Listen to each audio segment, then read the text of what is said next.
The majority of voters believe that President Trump is tearing the country apart. There's a Fox poll. Okay, according to a Fox News poll, 56% believe Trump is dividing the nation compared to 33% who think he's drawing the country together. In the same poll, Trump had a 41% approval rating while 55% disapprove. And with tax reform on the horizon, 49% of the voters believe it's important that Congress pass legislation on the issue this year. But only 14% of voters say that's likely to get accomplished. Nearly 8 in 10 voters do not believe tax reform will happen this year. And now some of the voters who lifted President Trump to a shocking Electoral College victory last year are beginning to show their frustrations. A focus group conducted in Pittsburgh by pollster Peter Hart found the president, his voters are growing impatient. We're going to get to that in just a moment, but you get a sense, Joe, with that 56 number, that there is a tide turning. Let's not overstate it, though. We don't want to overstate it. Mark Halperin, Donald Trump's base is still with Donald Trump. Even if he's at 33%, you go inside the Republican Party, somewhere between 7 out of 10 and 8 out of 10 Republicans still support him. But we're going to show this focus group in a minute, but I have been struck by how many friends I've spoken to, whether it's in Pensacola or Alabama, all the places I've lived across the Deep South, which just is in the heart of Trump country. I am hearing now the same thing over and over again. Just like last year during the primary, we kept saying he's going to win because everybody I talked to says they're going to vote for him. Now it's the same. Yeah, I say you're still supporting. Yeah. But kind of a lost drift off. He's not getting anything done, and I wish I heard this last night from a friend of 30 years. I wish he would act presidential. I knew he was a reality TV show guy, but I thought he was going to at least pretend to act presidential. You hear about the tweeting, you hear all the things that he does that makes him. I'm just hearing it from everybody. All of my friends that all voted for Trump, that will still tell a pollster they support Trump.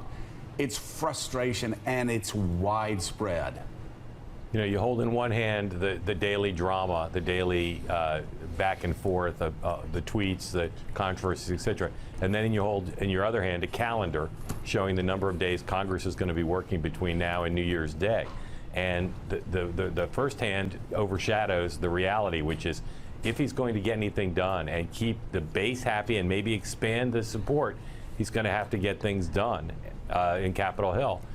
Now he wants to do tax reform. It is so hard to do tax reform. And I think I hear increasingly from not just people on Capitol Hill, but at the White House, they need to be back in control of their destiny if they're going to have a possibility of getting things done. And the clock is ticking very fast. And John Meacham, another thing I also get a sense of is that the feeling is, hey, if I tell a pollster I don't support Donald Trump anymore, then that means I support Nancy Pelosi, I support Hillary Clinton, I support the media, I support Bernie Sanders, I support left-wing protesters in the street. I mean, this has gotten more like 1968 than 2017, where you're either for Nixon or you're for the hippies in the street burning their bras and their draft cards and dragging your children off to communes in Big Sur. Which I know. Which you did. I did. Yeah. You were 5 at the time. We just dropped ours off. But you know what I'm saying? It is such an us versus them, and they don't even like who is running their side. But it's such a bizarre binary choice now. I was thinking the other day about 1984, right? You have 49 states. Ronald Reagan carries 49 states. It's almost, it's an entirely different political universe. Right. And what was absolutely clear in 2016 was there was as you're saying, a cultural and political divide that were linked. One of the interesting questions is, if there's not a significant deliverable this year, will that divide shrink somewhat? I think you see it in the beginning with these numbers. I'm surprised at the 33% number. What people I talk to who support Trump really don't want to talk about it. Maybe they don't want to talk to me, which is fine. But they baked in that they were going to have McConnell, they were going to have Right. Paul Ryan. Remember the subcontract strategy? Right. Paul Ryan will run the country, and he'll just preside. This is not working. Well, that's what the leaders in the House and Senate thought. They said, listen, he doesn't care about policy. He can go out and make his little speeches. We'll get things passed. We'll run the country. And they're finding they can't even do that because he's insulting all of their members, so they can't get to a majority. Yeah, and you've got some Republican senators, you take Rob Portman in Ohio, who are trying to do things on a local level, trying to operate sometimes on a bipartisan level to do things like deal with the opioid crisis. Right. But they're doing it in a context in which they're saying, look, we know we can't get anything from the president. It's a bit like other countries, really. We have to operate in the limits that we can, but we don't think we can get anything big done because that would involve getting the president involved, and he's not involved, as we saw in healthcare. He's not going to make the real sales pitch that he needs to make. And he insults a new member of his Senate majority every day. Well, I mean, he'll insult anybody. He's proven to be a cyberbully. I mean, he's crass. He insults people. But this, he'll do it this left, gets, right, and center, small, big. He's doing it to allies, targeted. Mika. He's doing it to allies, to people that he needs to pass tax reform. It to seems people that he needs self-destructive. to pass health care I would reform. think. Right, and the idea of outsourcing it to Congress, we saw how that failed with health care, and it seems like that's the White House playbook again for tax reform. The president gave a speech yesterday that went little further than that one-page outline that was widely mocked when they released it in April, saying this is going to be the comprehensive tax reform that had very few details in it. Yesterday he goes out there, speaks in platitudes with very few specifics, and again the White House is signaling, hey, we're going to let Congress take the lead on this and we'll fill in the blanks. There's no presidential leadership at the front of it. And I hope, well, unlike with health care, there was a party at the White House and everyone was celebrating something that didn't happen. And I think the voters at some point see through that. Yeah. Here are Pittsburgh voters growing a bit impatient. Take a look at this. Trump voters. I surely am not his base, even though I voted for him. It was more, just to be honest, an anti-Hillary vote. I liked his platform, Make America Great Again, keeping jobs in the United States. My vote was more, I didn't want more of what we already had. The thing that drives me crazy is all the tweeting he does. I don't pay any attention to it, but it's in the news. It's on the newscasts every day, evening, and night. My wife watches it. It drives me crazy because the television is on all the time. Crazy. Why? Well, that was a lot of it, the tweeting. It has to stop. Did you vote for him? Unfortunately, yes. Okay. Because regardless of what he truly wants to get done, whatever that may be, he has got to be his own worst enemy. He couldn't be any worse at achieving goals in politics. What most disappoints me is he's such an incredibly flawed individual that has articulated many of the values that I hold dear, and the messenger is overwhelming the message. I wish he was on the opposite side of where I hold dear, because it would be better for the causes that I like. As much as I thought he would be a quick learner and delegate to top-notch individuals, he hasn't done that. We know he's a nut. Everybody knew he's a nut. But there comes a point in time where you need to become professional. He's not even professional, let alone presidential. He's trending really the wrong way for quite a long period of time, but possibly he could have a epiphany and change, and I hope he does. He hasn't lost my vote. I wouldn't change my vote, but I hope he makes changes in himself to right the ship. Chill out, man. What would you whisper into his ear, Russell? Quit tweeting. What would you whisper into his ear, David? Stop picking on the media. Love them. Brian, what would you whisper into his ear? Start listening to other people. Tony, what would you whisper? Park the ego. God. Mark, Wow. I remember you and John Heilman brought a Bloomberg focus group to us early. May have been in August or September of 2015. It was one of the most revealing focus groups I've ever seen, because that's where you had working class people saying, he's one of us. Yeah. Literally I think actually, yeah, out of New Hampshire. This is one of the most telling focus groups I've seen, along with yours, because those people are saying exactly what all of my friends are saying to me on the phone this week, this month. Not what they were saying 2 or 3 months ago, which was back off him. You're not giving him a chance, Joe. Relax, stop. All of my friends are saying the same exact thing as those people are, which is, wait, okay, we knew he was crazy, but we thought there was a method to the madness and thought he'd go in there, be a quick learner, and he'd change Washington. He'd turn things around. He ain't doing anything.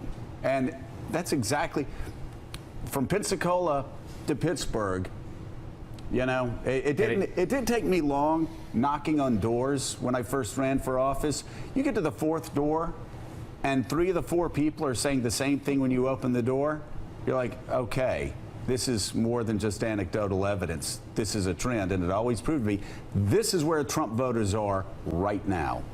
And I'm confident from my travels to talking to Trump supporters since, in the last couple of months, that was Pittsburgh, could have been Pensacola, could have been Milwaukee, could have been Detroit, could have been Manchester, New Hampshire, could have been anywhere, because the president has got nowhere to hide on why his popularity has declined.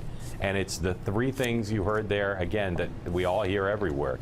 Not getting stuff done, not changing Washington, not acting the way people would like to see presidential. How about that line, Mark? He's not professional. In fact, I'm sorry, he's not acting presidential. In fact, he's not even acting professional. People aren't stupid. It's like, they're like, if I acted like he acted in the workplace, I'd be fired. I'd be fired. Donald Trump needs to understand these people live in the real world, they work in real workplaces, and they understand they would be fired if they behaved at their work site the way the President of the United States behaves at his. They'll cut. It's clear to me, and it was true during the campaign. They'll cut him some. They'll give him some latitude. They'll cut him some slack to behave in an unorthodox way, but not if they don't see their lives getting better. There you go. And John, the unprofessional aspect of this, people can see that, and I always think people try to make politics harder than it should be. Why did so and so win? Because the other person just was a jerk. They didn't want so and so. They never invite him to their dinner table, right? Or because in this case, he's just acting so unprofessional. He is acting so abhorrent by social norms. Right. And I'm not making a negative statement. This is objective. Sure. You would not let somebody act this way at your dinner table, right, at your kitchen table, in your living room when you had guests over. Right. And so Americans aren't going to, Trump supporters aren't going to sit back and let him do this. So the question is, he's got to know this. There's no place for him to run. There's no place for him to hide. There's nobody left for him to fire. It's all about him. That's the headline of the era, right? I mean, it's all about him. His view continues to be, I think, that everyone can say whatever they want, but I'm president of the United States. And I think anyone who's looking for a kind of Clinton post-1994, 1995 shift is probably looking in vain. I don't think there's nothing in his biography that suggests he has the capacity to listen to those voters who are, I'd put him on the White House staff, who absolutely seem to get it. And this is also, to my mind, the downside of what created him, right?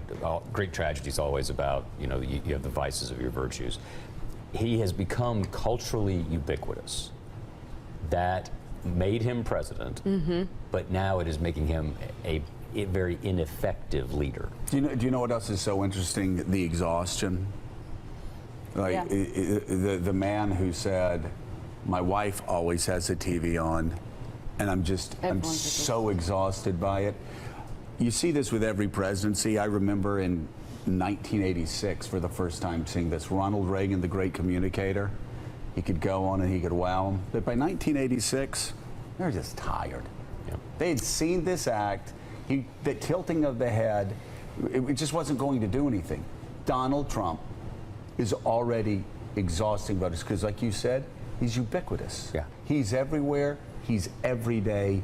He's exhausting. And we can't turn him off because every day he says something or does something guess or what, every Patty? day Massive news. that deliberately grabs headline news again, and so can't- he exhausts us. He can't turn himself No, he off. can't. You know, what was it? They want him to be more professional. They want him to listen. They want him to park his ego. They want him to stop tweeting. He's not going to do any of those things. He's not capable. No, of and I doing think any you of those look at things. the entire White House and you will become alarmed if you're at least somewhat interested in politics. I mean, if you think about it, Jonathan, every step of the way, there has been nobody, not even General Kelly, who's been able to get this guy to stop tweeting idiotic things. Every step of the way, he's been able to shoot himself in the foot, lie on Twitter, bully people on Twitter, and he's even done it this past weekend in the middle of a hurricane.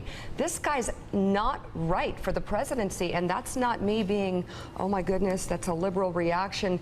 This is just the bottom line. Right. This is not good behavior on any level, and it's not good for the country. Is that okay to say?